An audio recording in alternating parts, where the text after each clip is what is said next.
Hello, and welcome to our new week in our new unit. We are finished with Unit 4, so we are now in this unit called Reading, Writing, and Review. Week 15 is our first review week. Day 1, Monday, May 24th. Let's see what you have to do for today. First, you'll watch this video, then you'll click Async.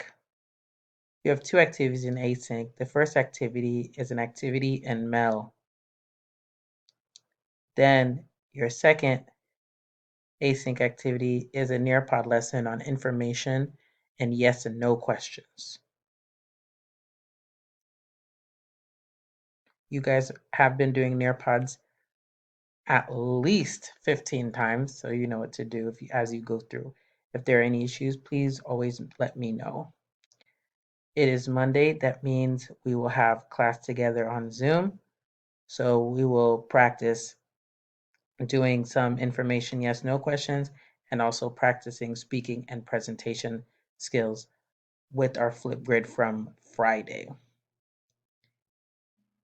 And that's it for today. Good luck.